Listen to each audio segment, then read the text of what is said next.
पुरअज़्म और साबित कदम इराक़ी फ़ौज फलूजा पर तेज़ी से पेशकदमी कर रही है। नाम नेहाद दौलत इस्लामिया के जंगजू इन गलियों पर काबिज़ थे, मगर अब ये फ़ौज के कंट्रोल में हैं। शहर के तकरीबन हर हिस्से से फ़ौज ने इनको पीछे धकेल दिया है, लेकिन ये लड़ाई हरगिज़ ख़त्म नहीं हुई। कई महल्लों में अब तक फ़ौज को शदीद मज़ाहमत का सामना है। गली गली की इस लड़ाई में दौलत इस्लामिया पसपा ज़रूर है, लेकिन वो भी अपना पूरा ज़ोर लगा रही है। आखिरी हरबे के तौर पर वो खुदकुश बमबार और स्नाइपर्स को आगे भेज रही है। इतलात के मुताबिक एक हस्पताल के करीब एक ऐसे हमले में 20 फ़ौजी हलाक हुए हैं। और इस लड़ाई के बीच में हर वक्त और हर जगह इस शहर की पुरानी ज़िंदगी की निशानियां नज़र आती हैं।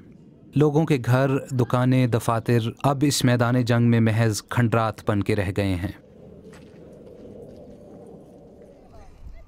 फलूजा के दसियों हज़ारों बासी अब पनाह गुज़ीनों के कैंपों में ज़िंदगी बसर कर रहे हैं, जहां हर चीज़ की किल्लत है। यहाँ खुराक और पानी आसानी से नहीं मिलता, लेकिन फिर भी यहाँ के बच्चों के लिए ये ज़िंदगी दौलत इस्लामिया की बंदूक के नीचे रहने से बेहतर है। हम वहाँ से निकलना चाहते थे, लेकिन उन्होंने हमें जाने नहीं दिया। शहर में कोई गैस नहीं थी और स्कूल सारे बंद थे। हर जगह सिर्फ रॉकेट, टैंक और लड़ाका तैयारे थे। अब ये लोग आलमी इमदादी इदारों की काविशों से जिंदा हैं, लेकिन ये चैलेंज बहुत मुश्किल साबित हो रहा है और सूरत हाल तेज़ी से एक बड़ी इंसानी आफत की शक्ल इख्तियार कर रही है।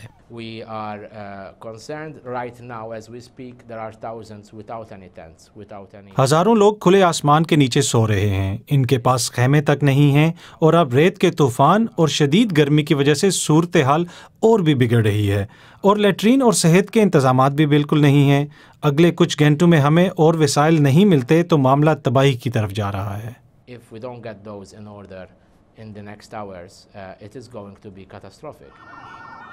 इन कैंपों से सिर्फ 1 घंटे के फासले पर मिजाज कुछ और ही है। बगदाद में फलूजा की फतह का जश्न जारी है। यहाँ लोगों का ख्याल है कि दौलत इस्लामिया के ख़िलाफ़ ये जंग बहुत मुश्किलात के बावजूद धीरे धीरे जीती जा रही है।